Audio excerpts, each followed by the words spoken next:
Hey guys, okay. New week, new books read, new books planned, new books in. I have what I think, fingers, toes, nose hairs, everything crossed. But I think I have a triple. Is that a thing? Anyway, I have 3 books finished. I have 3 books to read. I'm currently in 3 books, really. And I have 3 new ones. Not too shabby, huh? So, let's start with what I read. Although, technically, it's a lie. There's a needle on my stool. I bet it was on my laptop. I bet it was stuck to my laptop. Laptop has a magnetic part. Okay. We did trees tonight, the Christmas tree. So, yeah. I bet that's it. Okay, I was like, where'd that needle come from? Anyway, so technically one of these books I read last week and didn't talk about. So technically what I really have is 3 books to talk about tonight. Let's start with A Very Bookish Murder by D. MacDonald. I said I didn't know if I would finish it. I did finish it. Basically what we have, this is that B&B in the Scottish Highlands, and this time there's a writing group, which is what interested me the most, is like there's this writing group. It's there for a retreat, and they're there to work with this well-known writer and, get feedback and all the things, right? And then someone dies, and there's a lot of secrets about this someone. Gotta be careful. Obviously someone's going to die because it's, very bookish murder or something like that. So I'll have it up here. But when this person dies, these secrets start coming out, and some of them, some people know and other people don't know. One, nobody knows, and it's highly unexpected for everybody. There are pretty much everybody there has a motive to kill this person, except for one. I couldn't tell what her motive would be. And most of the motives, just because you have it doesn't make it realistic. It just means, sorry, my picture is crooked over there and it's driving me crazy. Anyway, the broom is leaning against it and it's got it tilted, and I'm just, anyway, making myself just not look. I can see it in my peripheral vision and it's driving me nuts. Anywho, so most of the people who have motive, though, the motives are just kind of like meh. We don't really see the motive. I mean, we know what it is, but is that really something to kill someone over? And then there are a couple that, yeah, it is something to kill somebody over. And somebody even confesses that they came there to kill this person and then couldn't bring himself to do it. So there's a lot going on. Here's the deal. I finally decided it was so-and-so. The problem was I had 0 reason for that. I can't even say why I chose it, because that would give it away for anyone who decided to read the book. This one didn't have the same problems that I've had in previous books, which was nice, which means I may or may not continue. I truly don't know if I will or not, but I'm not opposed to continuing right now.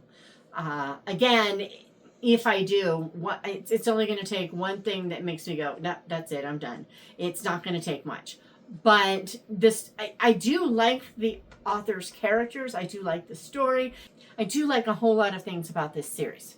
I just, there are a few things that I don't like, and I'm really kind of bummed that are a part of this now. Also, totally side note, the heater is on. I'm sure you can hear it.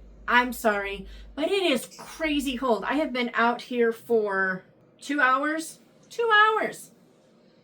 It's still cold in here. Just like we're supposed to get our first below freezing tonight, and it's going to, I can tell. Or is it tomorrow night? Maybe not even till tomorrow night. We're supposed to be getting our first freeze, and I can tell. I'm not looking forward to my walk. Actually, I'm going to be so busy tonight, I don't think I can take my walk. I was so busy last night, I couldn't take a walk. I don't like 2 nights in a row of not doing it, but sometimes you just got to deal. And if I have to choose a night not to do it, a night that it's going to get below freezing, it's a good night.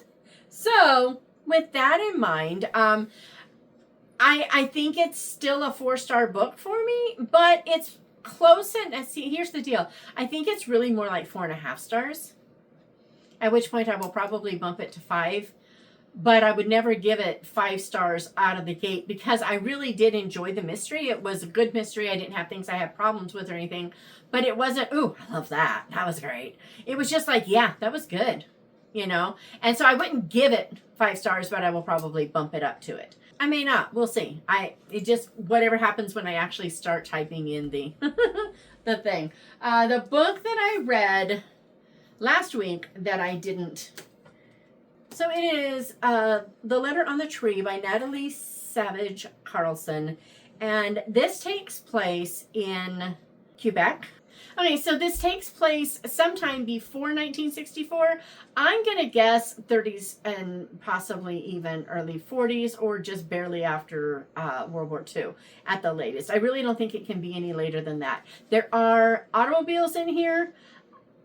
It's a farming community, and our friend here, I can't remember his name. So his name is TBR, and he's an intelligent boy who was sent off to school so he can speak both French and English, which is something that most of the people in his family can't do.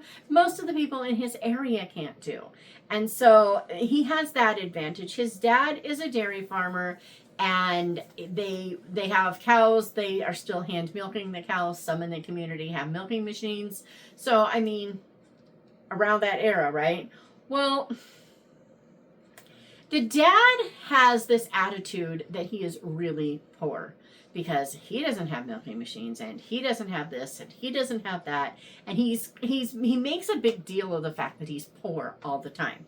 So it isn't, to me, there's kind of this attitude in here. So what the boy does, and it's in the synopsis so I can tell you, but the boy remembers reading about some other kids, orphans I think, who sent letters with something to basically rich Americans and got packages and presents in return.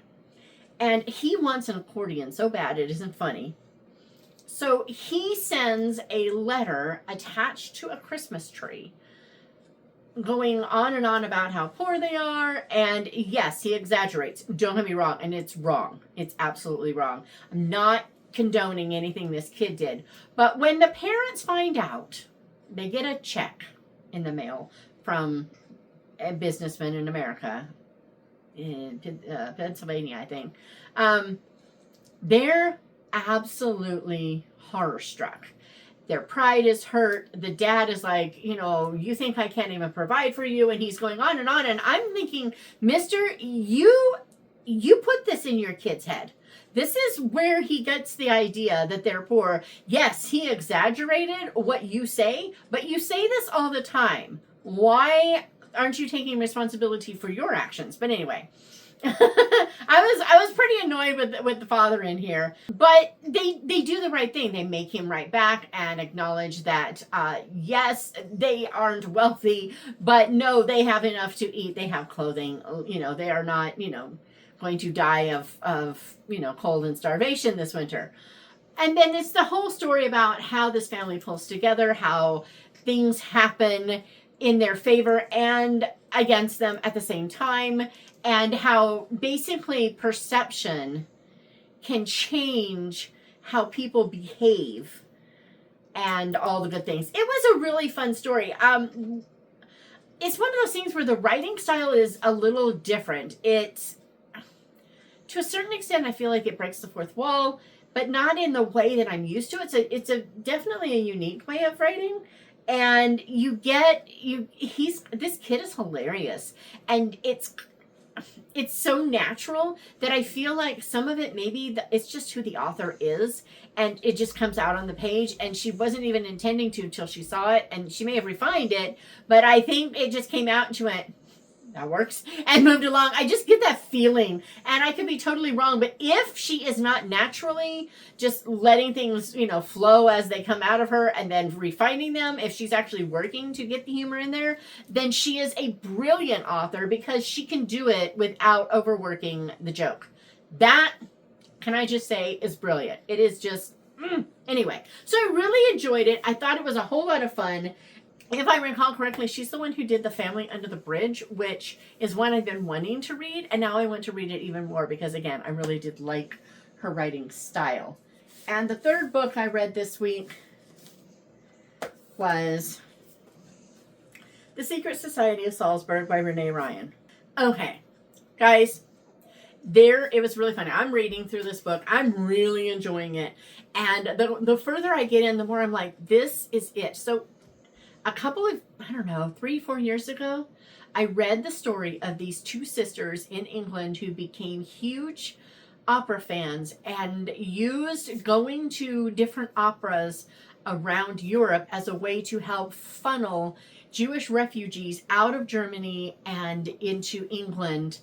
I think it was 37 that they managed. I mean, one of the ways that they would do it is these people, if they didn't have a highly valued job that they needed in England, then these people would, give them their jewelry. So they'd be wearing jewels like back from Germany, and just being really ostentatious and obnoxious, but being British citizens, their jewels weren't taken from them like it would be if the Jewish refugees did. So then they would keep them secure until these refugees made it over, and now these people have money with which to live. So when I read about that, I was like, I want someone to tell that story. I would love to do it, but I have too many other things that I want to do more.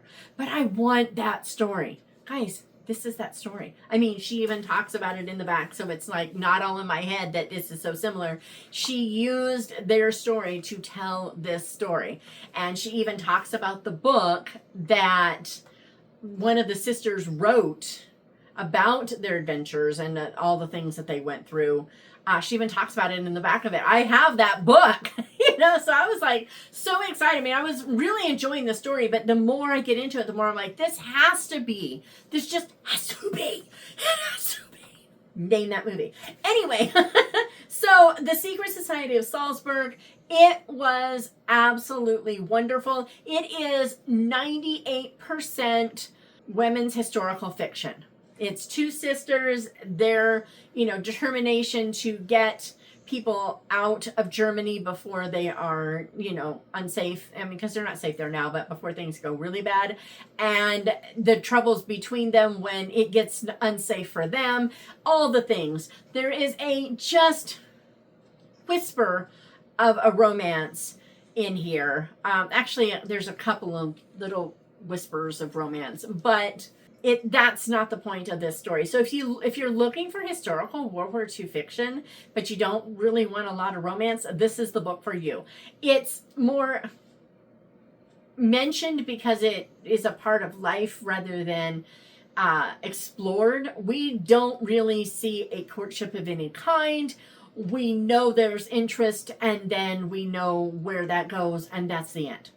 I would not even call it romantic women's fiction. There's not enough to add that in there. It's just literally, I bet all of the stuff for both relationships that you can possibly squeeze out wouldn't cover 10 pages. And it's a 350-page book. So, great book. It's put out by Love Inspired, which is why I was really happy to see that it wasn't overdone on the romance department. But it was so good. Anywho, so I read that one this week. For right now, I think I'm even going to keep it. I might send it to Shalise if she wants to read it, but I think I'm going to keep that one around and reread it after I read the stories by, I know the one gal's name, Cook. It's the Cook sisters, and one of them is Irene. I don't remember. Elsie? It could be Elsie.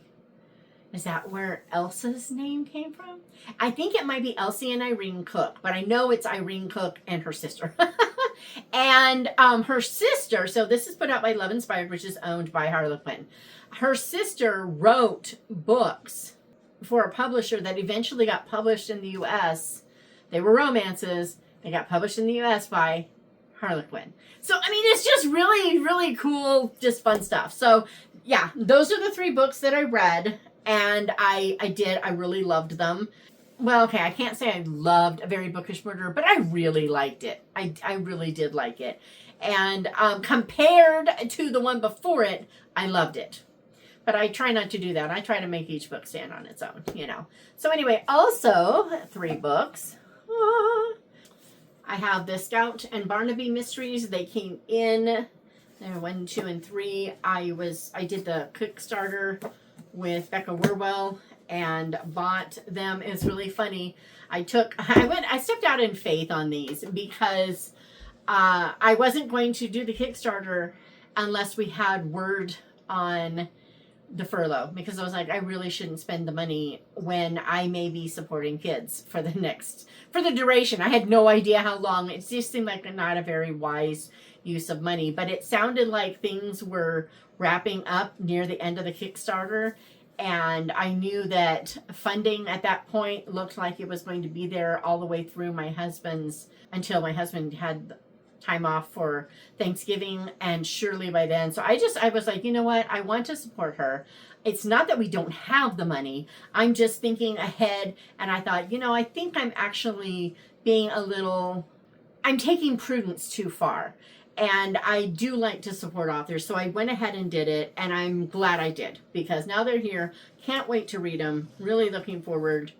I like Becca Werwell's writing. These are more chapter books. They're mysteries for kids. The Case of the Duct Tape Disaster is the 3rd one. So the first one is The Case of the Four-Legged Friend. So this is a camp kid who loves big words, a large dog of unknown origin. Together, can they find the dog's home before he's sent away for good? 10-year-old Scout is reading a mystery novel when a dog springs from the forest and steals her dictionary. Then he eats it, page by page, and everything changes. Scout doesn't want to like this dictionary digesting dog, but somehow he works his way into her heart.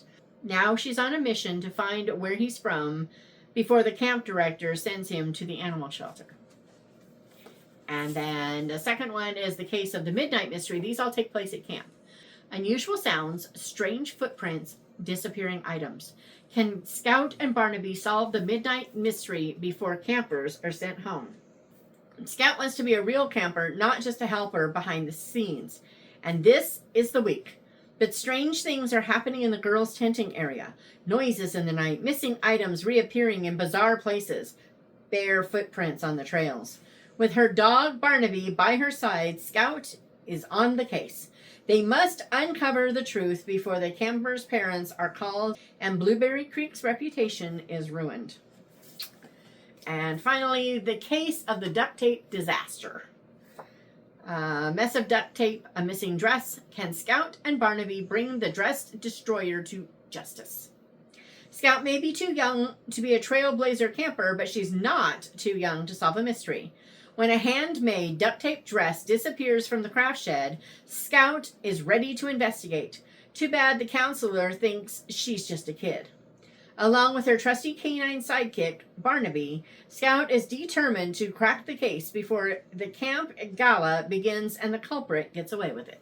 So, 3 fun little mysteries. Looking forward to reading those, but those are definitely a New Year readathon.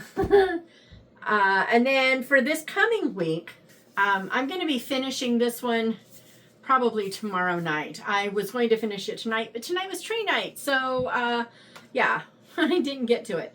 But I'm on chapter 10 and there's only 13. So this one will be finished probably tomorrow night. I've been trying to read one a night, but it's one of those things where I'm ready to kind of digest for a while now. So I'm going to let myself go ahead and finish. I just had my first area. I don't know if you can see that, but I had my first area where I'm not sure I agree with him. I'm willing to be proven wrong because he's proven himself faithful to stick to the whole counsel of Scripture as he's, coming to conclusions and things. And so because of that, I'm willing to say, okay, I could be wrong about this. I'm going to take a chance and, just let it lie for a bit, kind of chew on it. When the book is all done, I'm going to wait until January, and then I'm going to reread that chapter. It's all on the whole generational curse thing, and I've always had problems with that. Today, I know it was a problem. I've always had problems with it. It's not how I see Scripture, and so I want to look at what he has to say again. It sounds like he was kind of the same way I was, and then he started saying things differently. So I'm willing to go back in and look at it again and see if maybe I agree more than I thought I did. So this one's going to get finished. What I'm actually planning to read, I've got more than 3. Way more. So my audiobook right now is a murder. I don't know if it's a murder or just murder. I think it's just Murder Most British by, I think it's Helen Dixon, part of the secret detective agency. I'm halfway or more through it already. I think I've only got a couple hours left, so I must be more. I'm 2/3 through it. This thing is so good. This one's my favorite so far, which kind of surprises me. I don't know what's going on. I don't know who's doing this. I can't decide. There's just too many things happening, and it's fun. It's really funny because her mother's in this one again. I do not like Jane's mother.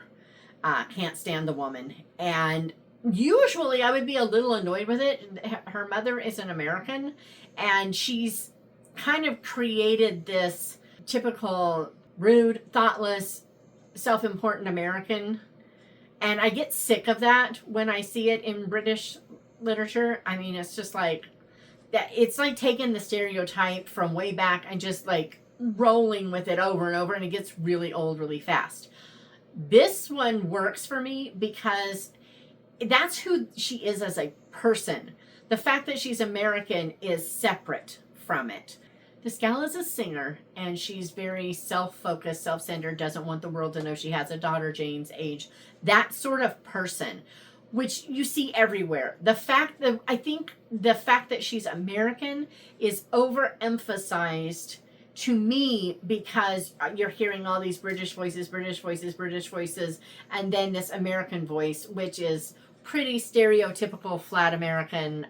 Sometimes when British speakers try to do the American accent, they flatten it so much they take the life out of it, and this gal is like right on the border of that. But it works for this particular character. It wouldn't work for anyone else. But for this woman, absolutely works because it's just who she kind of is, So listening to that'll be done probably by tomorrow. So there goes that one. And then I don't know what I'm going to listen to after that one. I think we've got a couple of books coming up. So we'll see. But I'm going to start Cloud Cuckoo Land by Anthony Doerr, and he's the author of All the Light We Cannot See, if you're familiar with that title, which I have and have not read yet.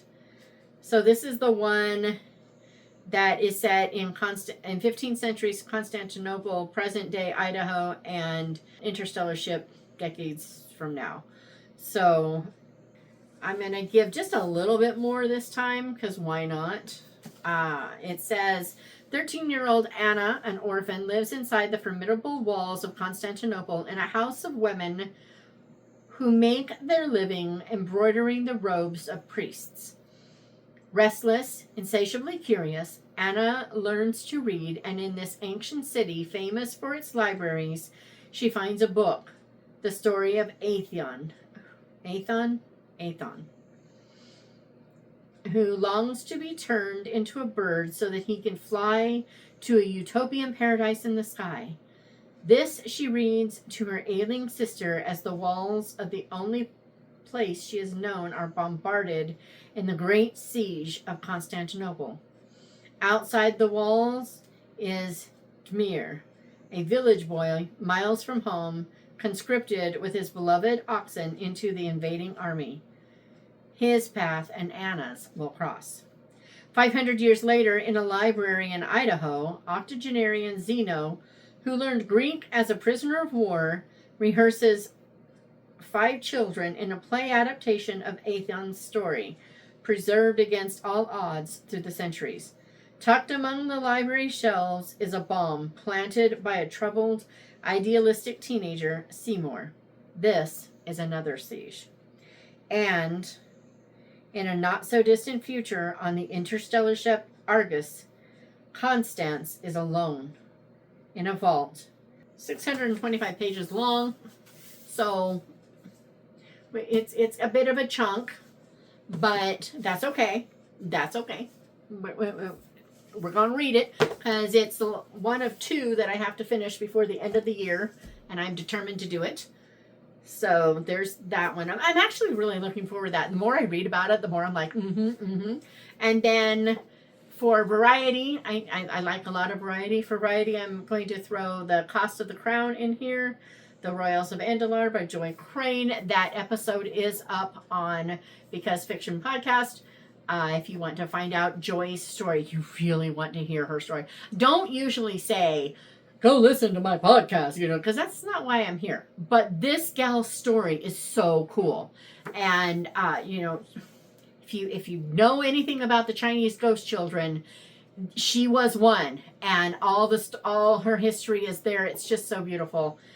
God is an amazing God. And that's just all I can say. So this, I've read what this is about. This is about the gal who goes from here to, a Southeast Asian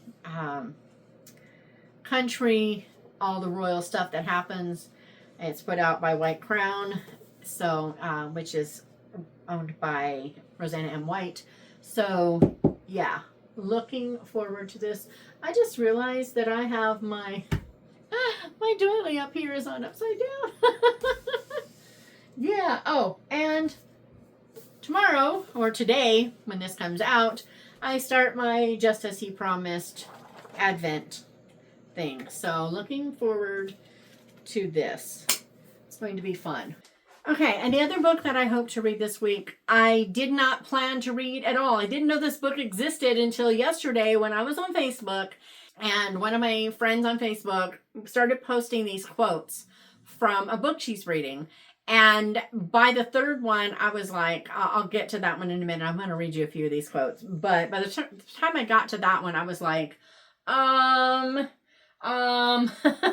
yeah. So the title of the book is The Lumberjack from the Cabin Next Door, a Christmas rom-com. So this is the first one I saw. It stared at her with the supreme confidence of a rodent who knew it paid 0 rent and would win in court if challenged. I'm calling animal control, she hissed. The mouse blinked. You'd better sleep with one eye open, Stuart Little.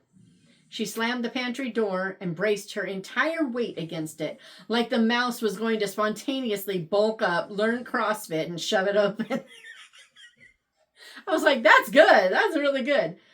Then I don't remember seeing this one, but it says, Kate screamed, loud enough to startle herself and, she was pretty sure, a flock of geese in Manitoba. This one, remember, God shows up in the small things, like breakfast, laughter, and the people crazy enough to sit at the table with us. Don't miss him there. Love you more than crispy bacon, Aunt June. Eli stepped aside, and she walked in, bracing for a wilderness bachelor disaster. Socks on the floor, dishes piled in the sink, antlers mounted on every wall. Instead, it looked like Joanna Gaines and Paul Bunyan had collaborated on a weekend retreat. A cluster of onlookers gathered with the respectful hush of people about to witness either a triumph or a YouTube moment. Turns out, hiking is just walking, but the ground is rude about it. And this one, oh my. The trail started sweet, flat and pine needly and very, look at me, I'm nature. And then immediately decided to impersonate a Stairmaster invented by a personal trainer with unresolved issues. And then I will stop with this one. I think it's the perfect one to end with because the book isn't just funny. Apparently it's got a lot of really beautiful depth to it too. So that's what sold me. It says, after a long moment, Eli said, June told me once that forgiveness never starts with can. It starts with can't. You tell God you can't do it, and he doesn't argue. He helps. And I was like, ah! So I went and shelved it on my Kindle Unlimited. I mean, I had to do it. So that one is definitely on this week's, just wherever I am, I need something to read. I have that. We're going with that. Anyway, that's my week plus audiobooks. But that's my week. This is what we've been doing. We've been doing this. Yes. I think it's gonna be a good week. Yeah. And we'll see. Like I said, no doubt this one will get done. This one absolutely won't get done. And my audiobook will definitely get done. So we'll see where I end up with those. But that's it. That's what's going on. That's what's happened. And that's what's, that's that. But I will be back probably not until next Monday with reading updates. But there is another video up today for the Dear Uncle Nick. I told my son-in-law Nick tonight about it, and he was just kind of looking at me like, what have I done marrying into this crazy family? And then, okay, guys, I have to tell the story because it's just too good. So my husband is a parodyist. He turns everything into a parody. He's pretty good at it. I don't know if you know the old song, I don't know why I love you, but I do. Yeah, he turned it into a domestic violence song about a guy who just said he doesn't know why he slugs you, but he does. And he turns her black and blue. And now he's in jail and nobody's paying the bail. And he doesn't know why he slugs her, but he does. I mean, it's just, he's got a whole thing. You know, he does this and he gets arrested and then he goes to the judge. I mean, he's got the whole song.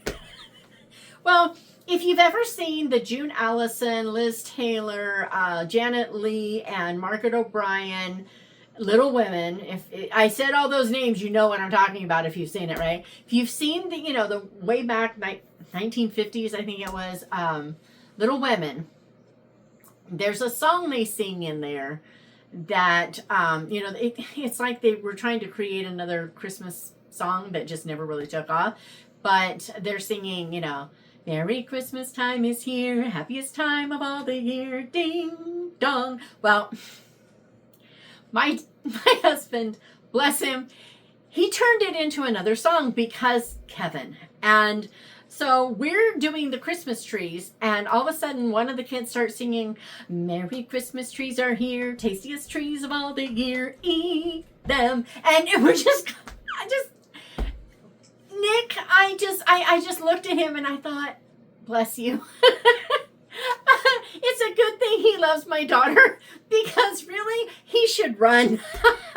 We have lost our ever-loving minds a long time ago and there's no hope of ever finding them again. So anyway, Christmas season is upon us. We are I'm already having fun. I've already bought gifts. And this is feeling more like me. I feel like me again. I was always that person that had a lot of what I was going to do done before the 1st of December. And then we always did stockings on Christmas Eve. Well, stockings have been pushed back to Christmas Adam now because Eve I'm too old for that. Mostly we did that way because I had some kids that changed what they loved like every other week. So but now we're slowly pushing that back. But I've already bought several things. I am done with one granddaughter. I haven't sent pajamas for the grandkids yet, but I've sent those grandkids their book. I I got number 4 daughter's gift already. And number 6 daughter, maybe? I mean, it's, and I've got stocking stuffers for several of them. You know, through the year I find something and I'm like, oh yeah, that's a thing. I'm really hoping Ethan's gets here. I did a Kickstarter fun thing for him. Spent way too much for a stocking stuffer. Could I just say? It's way too much. But it was so perfect that I was like, you know what? Sometimes you just gotta splurge. But so, you know, this feels more me now. Am I almost done by the first of the month? No. But compared to the last, I'm going to say 8 years, especially the last 6, way better. Way better. The year before we went and got Mom, it was a little last minute. But then once we had the year that, and that was the year that Kevin, I think that was the year that, was that the year that Kevin fell down the cliff? I think it might have been. No, it couldn't have been. It couldn't have been because that was before Morgan got married. So no. Yeah, it wasn't the year that Kevin fell down the cliff. If you haven't read that and you want to know that story, I put it in Sands and Mistletoe. Just putting that out there. Also, right now, I think through today, the New Cheltenham Collection 1, it has the first 3 books plus the Ghastly Therapist short story, is free on, I will try to put that in the show notes. I think it's still free through today. So, for what it's worth. And I've got some other freebies coming soon. A 99-cent one coming, was it? I don't know which one it is. But I think there's a 99-cent one coming on the 16th as well. Anyway, just thought I'd throw that out there. All the fun stuffness and all the stuff funness and whatever. You have a great day. I'll be back next Monday. And then, of course, for the Uncle Nick, every day this week.